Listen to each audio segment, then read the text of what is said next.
주신 주님 주의 나라 임하셨네 이 땅 위에. 로마 교회는 성향이 전혀 다른 사람들이 모여 있었습니다. 한 부류는 이방인으로서 예수를 믿게 된 사람들, 또 한 부류는 유대인으로서 예수를 믿게 된 사람들이 한 공동체를 이루고 있었습니다. 한쪽은 이방인입니다. 한쪽은 택한 선민입니다. 한쪽은 정복자입니다. 한쪽은 정복을 당한 그룹입니다. 한쪽은 전 세계를 지배할 수 있는 그런 막강한 힘을 가진 그룹입니다. 한쪽은 잡히고 밟힐 수밖에 없는 미미한 힘을 가진 그런 그룹들입니다. 이 두 공동체가 지금 하나를 이루고 있는 것이 로마 교회입니다. 그야말로 물과 기름격이죠. 그러니까 평소에는 잠잠하다가 어떤 문제가 불거지노라면 그들은 각각 자기 편에 서서 상대를 향하여 손가락질하며 삿대질하는 그런 일들이 비일비재했습니다. 여러분, 로마 교회만 그러했던가요? 초대교회를 살펴보면 골로새 교회도 마찬가지였습니다. 그래서 골로새 교회에 바울이 이렇게 권면을 합니다. 그러므로 먹고 마시는 것과 절기나 초하루나 안식일을 이유로 누구든지 너희를 비판하지 못하게 하라. 고린도 교회도 마찬가지였습니다. 근로의 지편으로 바울이 들으니까 그 고린도 교회에 분쟁이 있다라는 것을 알게 되었습니다. 에베소 교회도 그러했습니다. 평안에 매는 줄로 성령이 하나 되게 하신 것을 힘써 지키라. 이런 말들을 보면은 초대 교회들도 다 참 몸살을 앓고 있었던 것을 우리가 확인합니다. 당시 그 교회들이 가지고 있는 중요한 이슈, 문제는 무엇이었습니까? 그것은 바로 먹는 문제와 날 문제였습니다. 먹는 것을 가지고, 날을 가지고 그들은 서로의 의견들을 강하게 개진을 했던 것입니다. 그때 바울 사도가 나서서 날 문제와 음식 문제에 대해서 이렇게 교통정리를 합니다. 너희들 먹는 문제, 마시는 문제, 그건 진리가 아니야. 안식일을 지키든지 안식일 다음 날 주일을 지키든지 그것 가지고 싸우는 것은 안식일을 지켜야 하는데 주일을 지킨다든지 주일을 지켜야 하는데 안식일을 지키는 이런 문제는 죄가 되지 않아. 그것은 진리도 그것은 죄도 아니야. 그렇게 말하고 있었습니다. 그러면 도대체 뭐냐 하는 것입니다. 바울은 말합니다. 그것은 믿음이 좀 강한 케이스와 믿음이 좀 약한 케이스일 뿐이야. 그러면 믿음이 강하다 하는 자는 어떻게 신앙생활을 하는 자일까? 바울은 말합니다. 음식을 놓고 정한 음식이니 부정한 음식이니 구별하지 아니하고 날을 놓고 이 날이 저 날보다 낫다라고 구별하지 아니하고 하나님 앞에서 믿음 생활하는 것이 믿음이 강한 자의 모습이다. 믿음이 약한 자는 예수를 내가 비록 믿지만 정한 음식, 부정한 음식을 신명기서에 기록하고 있으니 레위기서에 기록하고 있으니 그것을 지키면서 신앙생활을 해야 한다.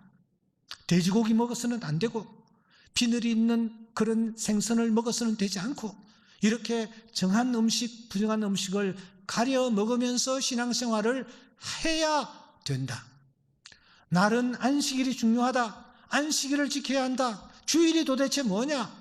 이렇게 생각하면서 신앙생활을 하는 것은 믿음이 약한 자의 모습이며 믿음이 강한 자는 날에 구애받지 아니하고 하나님 앞에 자신을 드리는 자의 자세가 믿음이 강한 자의 모습이다. 바울이 그렇게 정리를 하는 것입니다. 이렇게 그 당시 초대 교회는 말이죠. 먹는 문제와 날의 문제를 가지고 믿음이 강한지 믿음이 약한지를 구분하곤 했습니다. 그러면 오늘 이 시대의 우리는 무엇을 가지고 믿음이 강하냐, 믿음이 약하냐를 판별하느냐 하는 것입니다. 여러분들은 어떤 사람을 보면서 믿음이 강한 사람이라고 생각하십니까? 어떤 사람을 바라보면서 저 사람은 믿음이 참 약하구나, 이렇게 나름으로 판단을 하십니까? 우리가 잠시 후에 하나님 앞에 서게 될 터인데, 하나님께서는 무엇든 잣대를 가지고 내 믿음을 체크하실 것 같습니까? 오늘같이 코로나 시대에 코로나의 위험을 뚫고 주일에 나와 예배를 드리는 것을 보면서 믿음이 강하다고 할 수 있겠습니까? 성수주의를 위하여 최선을 다하는 모습, 그 모습이 믿음이 강한 자의 모습일까요? 10의 1을 하나님 앞에 거짓없이 구별하여 드리는 자의 모습, 믿음이 강한 자의 모습일까요? 봉사생활에 최선을 다하고 새벽기도 절대로 빠지지 아니하고, 뿐만 아니라 성경을 열심히 읽고 암송하고 필사까지 하면서 금식도 자주자주 하고 단기 성교도 빠지지 않고 이렇게 살아가는 사람을 보면서, 야, 저 사람은 정말 믿음이 좋은 사람이다, 믿음이 강한 사람이다, 이렇게 우리가 판별하고 있나요? 여러분, 우리가 오늘 이 시간 이 문제를 한번 우리가 다루어야 한다는 것입니다. 하나님께서 어떤 기준을 가지고 우리를 향하여 믿음이 강하다고, 믿음이 약하다고 판별하시느냐 하는 것입니다. 우리 로마서 15장 1절과 2절만 한번 같이 읽어보도록 하겠습니다. 믿음이 강한 우리는 마땅히 믿음이 약한 자의 약점을 담당하고 자기를 기쁘게 하지 아니할 것이라. 우리 각 사람이 이웃을 기쁘게 하되 선을 이루고 덕을 세우도록 할지니라. 앞을 바라보십시오. 바울 사도는 믿음이 강한 자를 세 가지로 분류를 합니다. 첫째, 믿음이 강한 자는 누구냐? 믿음이 약한 자의 약점을 담당하는 자다. 둘째, 믿음이 강한 자는 도대체 누구냐? 이웃을 기쁘게 하는 자다.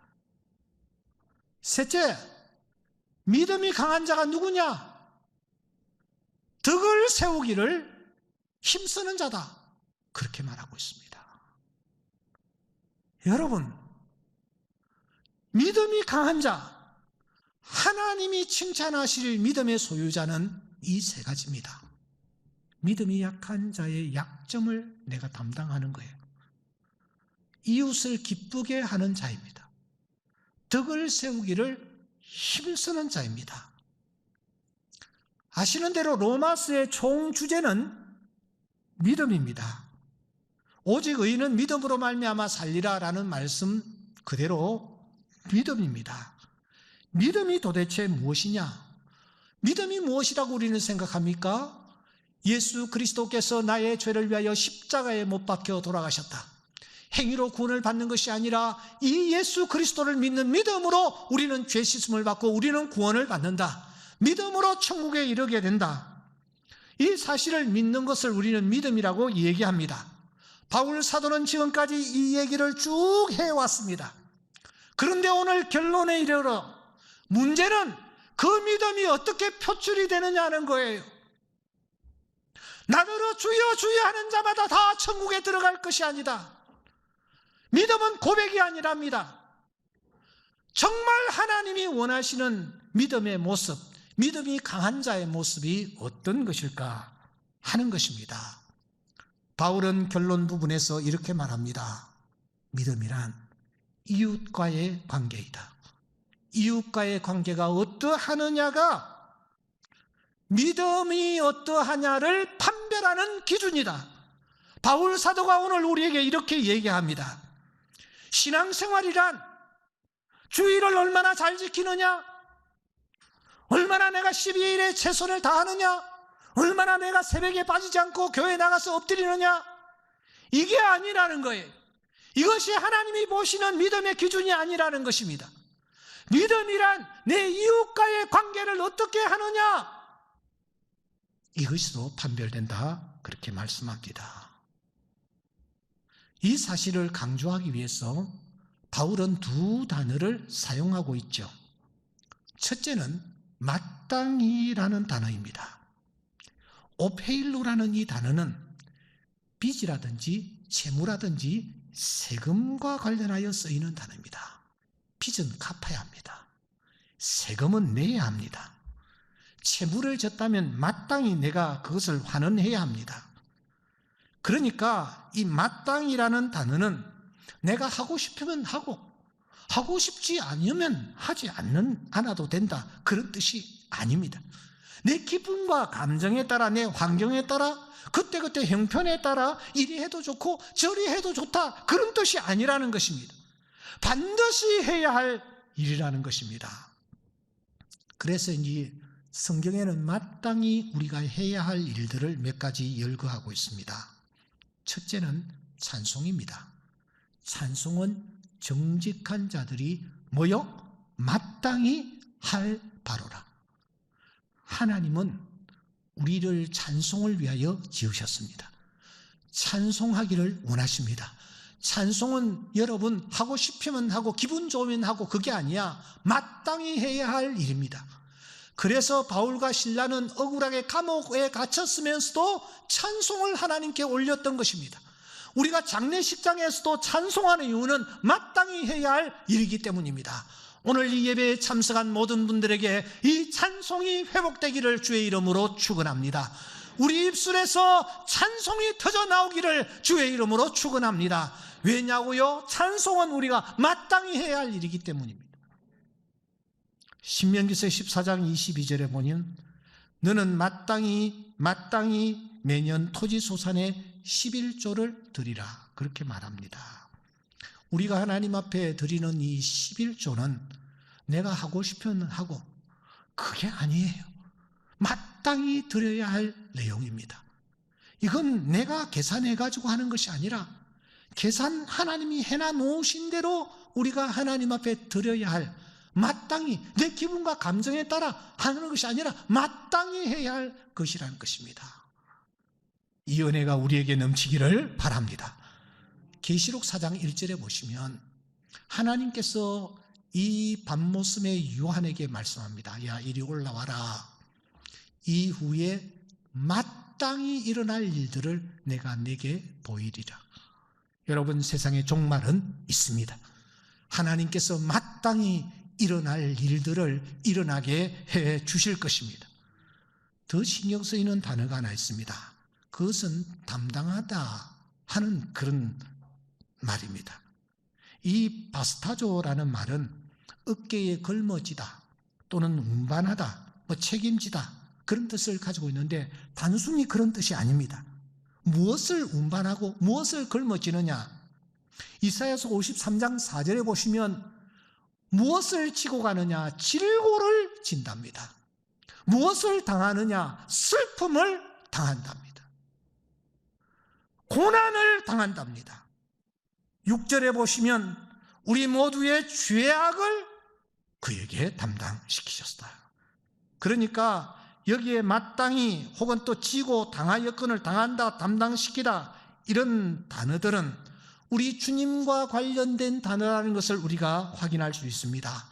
우리 주님께서 그때 골고다 위에서 모든 세상의 죄를 다 덮어지시고 그들의 죄악들을 다 짊어지시고 골고다로 향하셨는데 바로 그때 사용되어진 단어들이 마땅히, 그때 사용된 단어들이 지고 당한다, 그런 뜻을 가지고 있는 것입니다.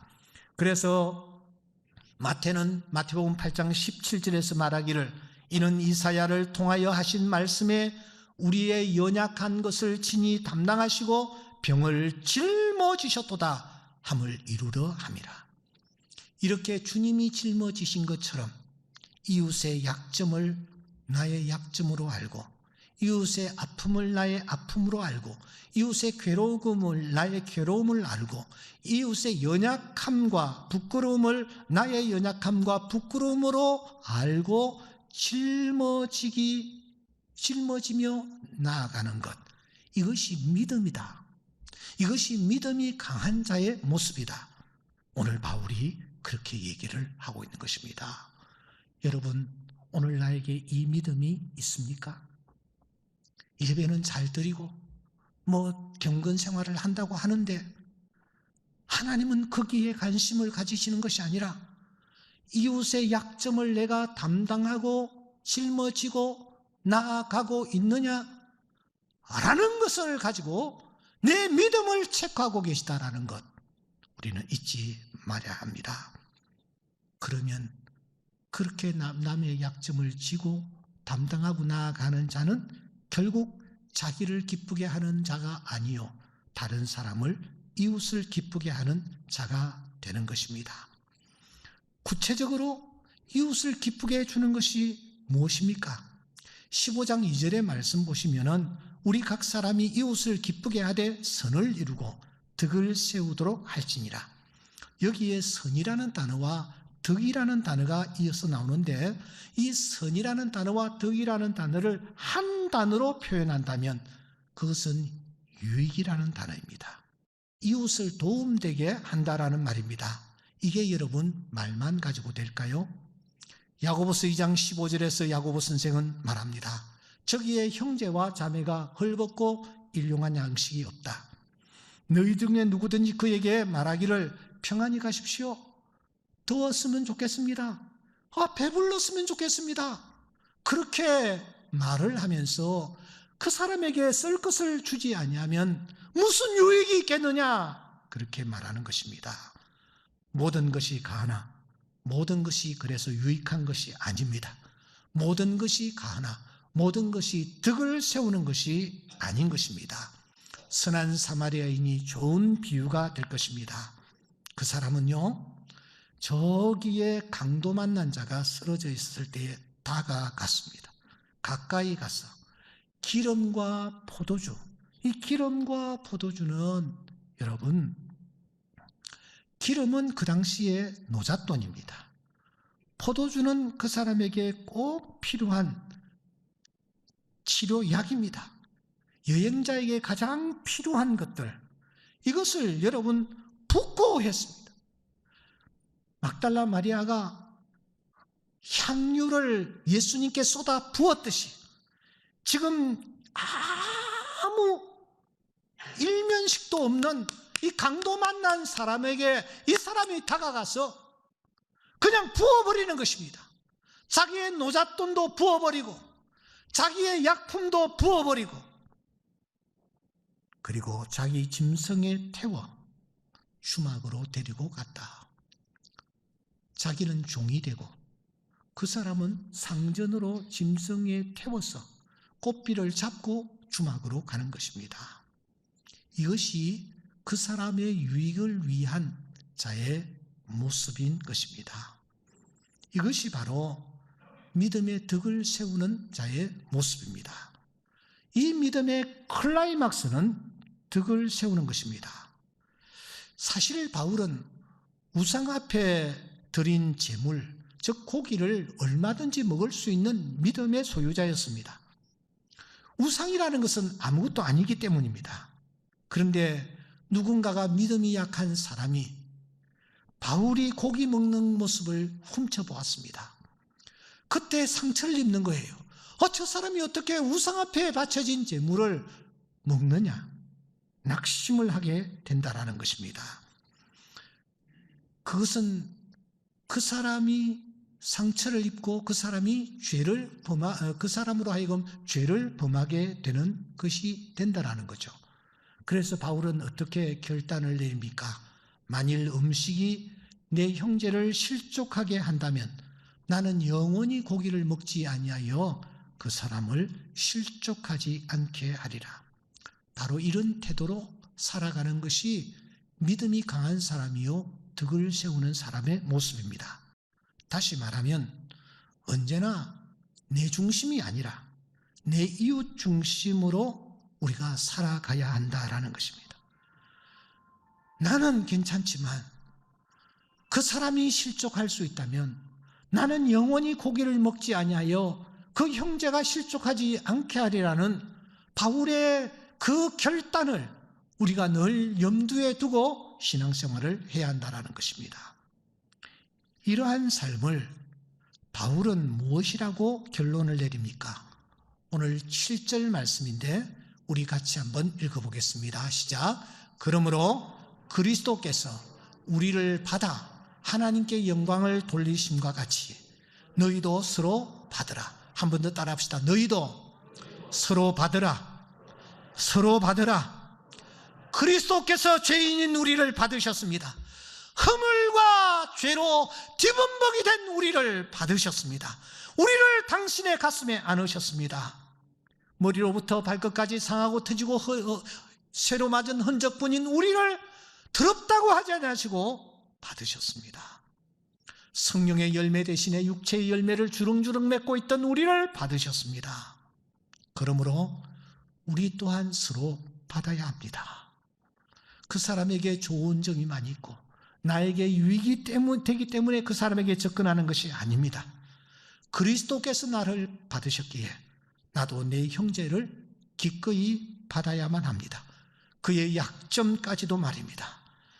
약점을 기꺼이 담당하면서 그 사람을 기쁘게 해주고 덕을 세우기에 힘쓰는 자여야 합니다. 바로 이것이 하나님이 체크하시는 믿음의 체크리스트입니다. 사랑하는 여러분, 그날은 어느 날 갑자기 임할 것입니다. 여러분, 우리가 하나님 앞에 가지고 나갈 것 아무것도 없습니다. 이 세상 불탈 때 다 불타버리기 때문입니다. 그런데 오직 하나 남는 것이 있습니다. 그것은 믿음입니다. 믿음은 우리가 가지고 나와야 합니다. 왜냐고요? 하나님이 믿음을 보기 원하시기 때문입니다. 누가복음 18장 8절에 보시면 인자가 올 때에 세상에서 믿음을 보겠느냐 하셨습니다. 주님은 다른 것 보지 않습니다.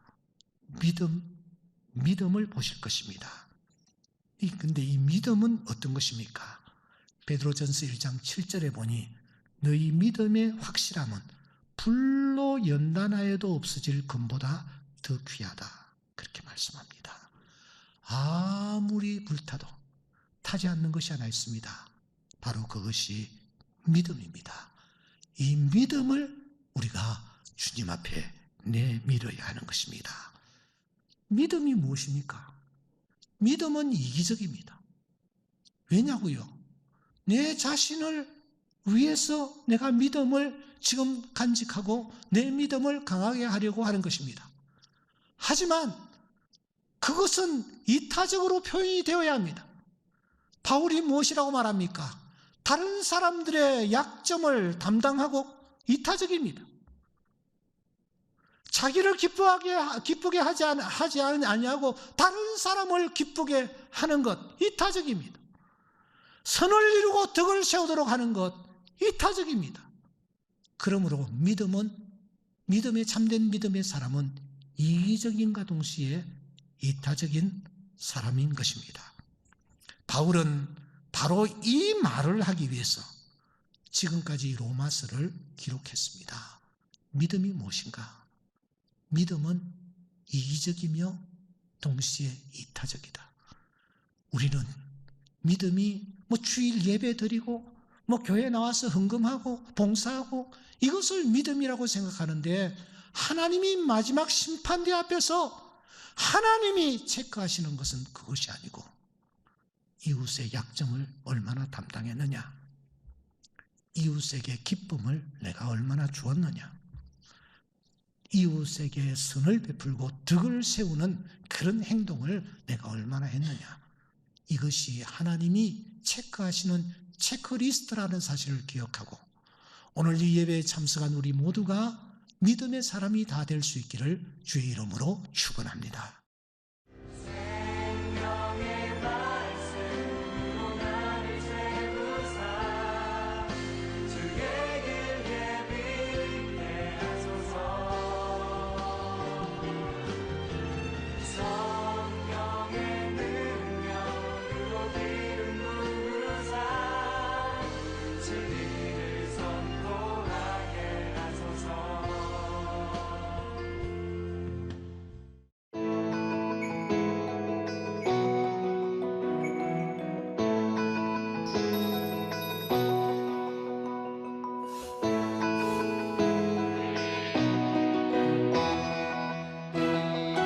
주